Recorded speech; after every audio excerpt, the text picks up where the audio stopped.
You know, putang ina, 2 buwan itong letseng ito. I mean, can just imagine, 2 months. Tapos, ang sekretary ng binubugbog araw-araw kasi wala siyang gawa. Sino palang paggawain ni Duque dito? Ang Bureau of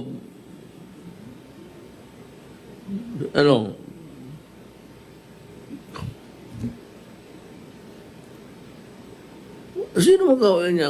Pagawain niya yung Department of Health, hindi yung Bureau of Fire.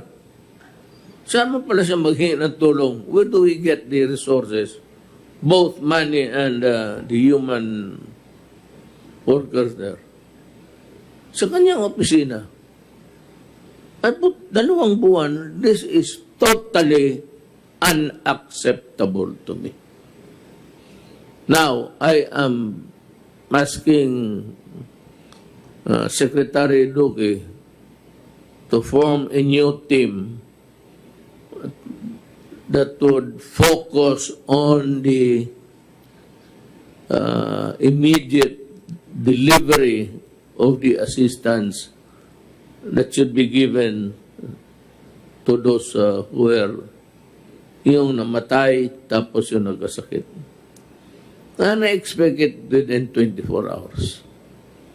Kaya kung wala pa kayong trabaho, mas lalo na. Buti sana kung maabutan ng a new team who will take over na mayroon silang makitang trabaho ninyo, and from there they would just add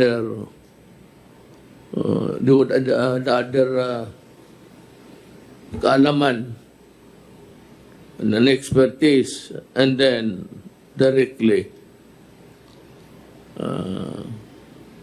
deliver the assistance immediately. Secretary Duque, you have the full authority to assemble a team.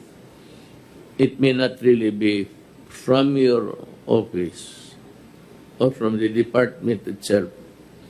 You can get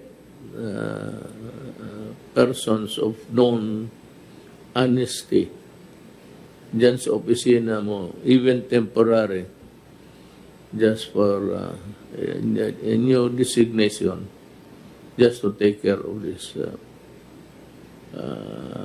funds, which ought to be in the hands of the intended beneficiaries by this time.